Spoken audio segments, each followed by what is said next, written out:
بہت سارے لوگ عوام بلکہ اکثریت حج کے معاملے میں انہیں معلومات نہ ہونے کی وجہ سے وہ حج جیسی عظیم نعمت سے محروم دنیا سے چلے جاتے ہیں، اور زندگی کا تو اللہ کریم نے ایک سسٹم بنایا ہے، وہ تو کسی کی انتظار نہیں کرتا۔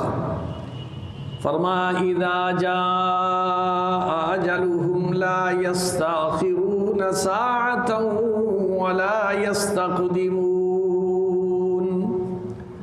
رب العالمین نے ارشاد فرمایا دنیا میں انسان کے آنے سے پہلے جانے کے انتظامات پہلے مکمل ہیں، اس کی ڈیٹ فکس ہے، اس کے گھنٹے منٹ اور سیکنڈ بھی وہ سارے کے سارے مقرر کر دیے ہیں۔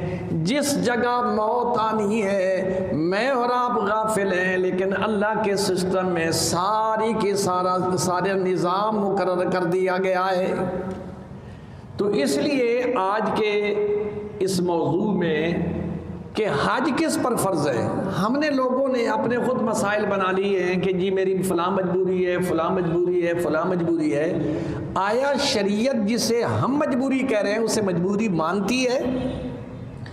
اور اگر کوئی آدمی استطاعت کے باوجود حج نہیں کرتا تو اس کے لیے رب العالمین کے ہاں کیا مقام ہے؟ اور نبی دو عالم سرور کائنات صلی اللہ علیہ وسلم نے ایسے لوگ جنہیں اللہ نے اتنا سرمایہ فراہم کیا ہے کہ وہ آسانی کے ساتھ اس اہم فریضے کی ادائیگی کر سکتے ہیں، لیکن نہیں کر رہے۔ اس سال نہیں جاتے، اگلے سال نہیں جاتے، پھر اگلے سال، پھر یہاں تک کہ موت آ جاتی ہے اور حج جیسا اہم فریضہ ادا کیے بغیر دنیا سے چلے جاتے ہیں۔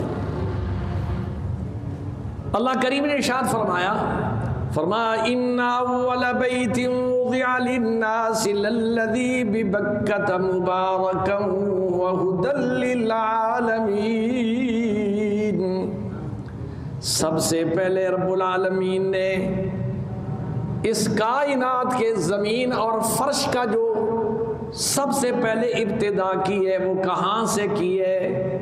جہاں آج بیت اللہ موجود ہے، اللہ کریم نے سب سے پہلے اپنے گھر کی مٹی اس زمین پر جو پانی تھا اس پر اللہ نے گارا بنا کے زمین کو وہاں بنایا، پھر وہاں سے یہ ساری زمین کے پھیلاؤ کا سلسلہ شروع ہوا۔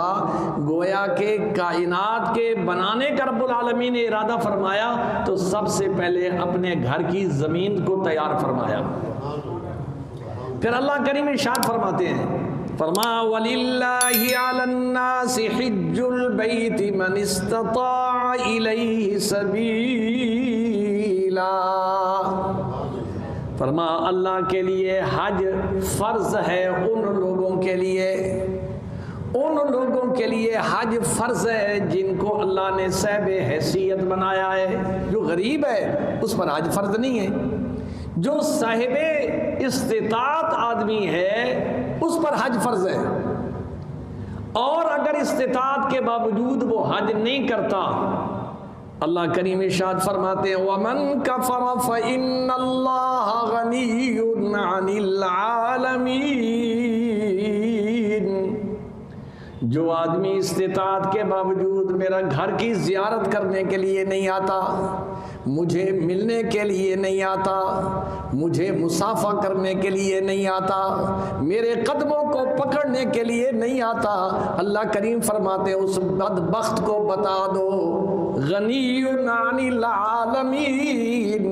ایسے نمک حرام، ایسے دنیا پرست کی رب العالمین فرماتے مجھے کوئی ضرورت نہیں ہے کہ وہ میرے گھر آئے۔ تو معلوم یہ ہوا کہ جو لوگ استطاعت کے باوجود بہانے بناتے چلے جائیں اللہ ان کے مقدر سے نکال دیتا ہے کہ ان کو اپنے گھر میں آنے دینا ہے، محروم کر دیتا ہے کہ تم سارا زندگی کتے کی طرح لوس تو مارتے رہو گے ساری جہان میں، لیکن میرے گھر میں آنے کی تجھے اجازت نہیں ہے۔